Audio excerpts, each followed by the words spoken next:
वाराणसी शहर प्राचीन और हमेशा चहल पहल से भरा पवित्र गंगा के किनारे आध्यात्मिकता का प्रकाश स्तंभ बना हुआ है।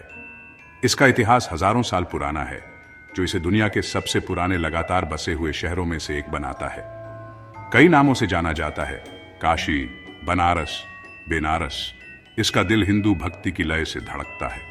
शहर की संकरी गलियां और चहल पहल वाले बाजार प्रार्थनाओं की आवाज और अगरबत्ती की खुशबू से भरे हुए हैं। इस पवित्र शहर के केंद्र में काशी विश्वनाथ मंदिर है, जो आस्था की स्थायी शक्ति और भगवान शिव की दिव्य उपस्थिति का प्रमाण है। यह मंदिर सदियों से पूजा का केंद्र बिंदु रहा है, दुनिया भर से लाखों भक्तों को आकर्षित करता है। सदियों से तीर्थयात्री काशी के राजा विश्वनाथ का आशीर्वाद लेने के लिए इस पवित्र भूमि की यात्रा करते रहे हैं। उनकी भक्ति स्पष्ट रूप से दिखाई देती है, क्योंकि वे अटूट विश्वास के साथ अनुष्ठान करते हैं और प्रार्थना करते हैं। भारतीय सूरज के नीचे झिलमिलाता मंदिर का सुनहरा शिखर श्रद्धालुओं को आकर्षित करता है और इसे देखने वालों में विस्मय पैदा करता है। यह आशा और दिव्य संबंध का प्रतीक है। इसके गर्भगृह के भीतर ज्योतिर्लिंग, जो प्रकाश के उज्जवल स्तंभ का प्रतिनिधित्व करता है, जो शिव हैं, शाश्वत सत्य और सभी सृष्टि में व्याप्त दिव्य सार का प्रतीक है। यह पवित्र प्रतीक लाखों लोगों द्वारा पूजनीय है। मंदिर के चारों ओर हवा मंत्रों के जाप से गूंजती है, भक्ति का एक ऐसा संगीत जो युगों युगों से गूंजता रहा है। भक्तों की सामूहिक ऊर्जा गहन आध्यात्मिकता का वातावरण बनाती है। यह एक ऐसी जगह है जहां भौतिक और आध्यात्मिक के बीच का पर्दा पतला लगता है, जहां हर सांस के साथ ईश्वर की उपस्थिति को महसूस किया जा सकता है। मंदिर की पवित्रता हवा में व्याप्त है। काशी विश्वनाथ मंदिर को समझने के लिए समय, पौराणिक कथाओं और भक्ति की अटूट भावना के माध्यम से एक यात्रा शुरू करनी होगी, जो वाराणसी को परिभाषित करती है। यह एक ऐसी यात्रा है जो आत्मा को छू जाती है और व्यक्ति को ईश्वर से जोड़ देती है। काशी विश्वनाथ मंदिर की कहानी हिंदू पौराणिक कथाओं से गहराई से जुड़ी हुई है। इसकी उत्पत्ति पीढ़ी दर पीढ़ी चली आ रही कहानियों में छिपी हुई है। प्रत्येक कहानी रहस्य और श्रद्धा की एक परत जोड़ती है। ऐसी ही एक कथा स्वयं भगवान शिव द्वारा वाराणसी के दिव्य निर्माण के बारे में बताती है। एक ऐसा शहर जो आध्यात्मिकता और भक्ति का प्रकाश स्तंभ बनेगा। ऐसा कहा जाता है कि अपनी प्रिय सती के खोने से दुखी शिव उनके निर्जीव शरीर को लेकर पृथ्वी पर घूमते रहे। उनका हृदय दुख से भारी था। विष्णु ने शिव के दुख को कम करने के प्रयास में अपने सुदर्शन चक्र का उपयोग सती के शरीर को 51 टुकड़ों में काटने के लिए किया।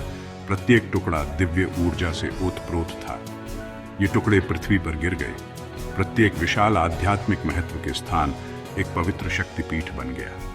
माना जाता है कि इन दिव्य टुकड़ों में से एक सती का कान का झुमका काशी में गिरा था, जिसने इसे गहन पवित्रता के स्थल के रूप में चिन्हित किया। इस जगह पर दुख से अभिभूत होकर शिव ने एक आंसू बहाया और उस एक आंसू से ज्योतिर्लिंग, शिव का उज्जवल प्रतीक, पवित्र भूमि को रोशन करता हुआ प्रकट हुआ। इस प्रकार काशी विश्वनाथ दुनिया के राजा का निवास स्थान बन गया और काशी विश्वनाथ मंदिर शिव की शाश्वत उपस्थिति का प्रमाण बन गया। एक ऐसा स्थान जहां दिव्य और नश्वर क्षेत्र मिलते हैं। ये कथा शिव और वाराणसी के बीच गहरे संबंध की बात करती है। एक ऐसा संबंध जो भौतिक दायरे से परे है और सृजन और विनाश, प्रेम और हानि के सार को छूता है, दिव्य को सांसारिक से जोड़ता है। इसी पवित्र शहर में जहां शिव के आंसू पृथ्वी से मिल गए, ज्योतिर्लिंग का दिव्य प्रकाश चमकता रहता है, अनगिनत आत्माओं को सांत्वना और मार्गदर्शन प्रदान करता है, आशा और आध्यात्मिक ज्ञान का प्रकाश स्तंभ है। अपने लंबे और कहानी भरे इतिहास के दौरान काशी विश्वनाथ मंदिर साम्राज्यों के उत्थान और पतन का मूक गवाह बना रहा है और समय की उथल पुथल भरी धाराओं, अनगिनत तूफानों और उथल पुथल का सामना करते हुए मंदिर को कई बार नष्ट किया गया है और फिर से बनाया गया है। प्रत्येक पुनरावृत्ति अपने भक्तों के अटूट विश्वास का प्रमाण है, जो हमेशा अपने पवित्र स्थान को बहाल करने की चुनौती के लिए उठ खड़े हुए हैं।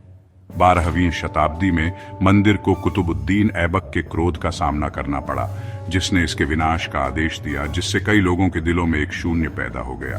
इसे इल्तुतमिश के शासनकाल के दौरान फिर से बनाया गया था।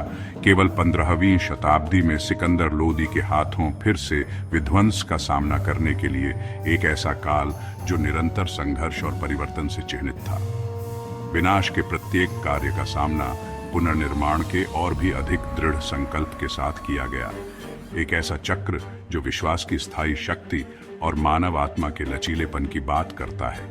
शायद मंदिर के विनाश और पुनर्निर्माण के इतिहास का सबसे प्रसिद्ध अध्याय मुगल बादशाह औरंगजेब से जुड़ा है, जिनके कार्यों ने एक स्थायी प्रभाव छोड़ा। 17वीं शताब्दी में औरंगजेब ने मंदिर को गिराने का आदेश दिया और उसकी जगह पर एक मस्जिद बनाई गई, जो उस युग की धार्मिक असहिष्णुता का प्रतीक थी। धार्मिक असहिष्णुता से प्रेरित इस कृत्य ने शहर के इतिहास पर एक अमिट छाप छोड़ी, एक ऐसा निशान जिसे ठीक होने में सदियां लगेंगी। हालांकि काशी विश्वनाथ की भावना को बुझाया नहीं जा सका, क्योंकि भक्ति की ज्वाला तेज जलती रही। 18वीं शताब्दी में इंदौर की रानी अहिल्याबाई होलकर ने मूल स्थल के पास मंदिर के पुनर्निर्माण का नेतृत्व किया, पवित्र भूमि में नई जान फूंक दी। आज हम जिस मंदिर को अपने सुनहरे गुंबद और जटिल नक्काशी के साथ देखते हैं, वह लचीलेपन और रानी अहिल्याबाई की भक्ति की स्थायी विरासत का प्रतीक है, उनके अटूट विश्वास का प्रमाण है। मंदिर के इतिहास को चिह्नित करने वाले विनाश और पुनर्जन्म के चक्र, भौतिक संरचनाओं की नाजुकता और विश्वास की स्थायी शक्ति की मार्मिक याद दिलाते हैं। एक ऐसी कहानी जो प्रेरित करती रहती है। वे विनाश और सृजन दोनों के लिए मानवीय क्षमता और स्वयं से बड़ी शक्ति में अटूट विश्वास की बात करते हैं। एक ऐसा विश्वास जो समय की कसौटी पर खरा उतरा है।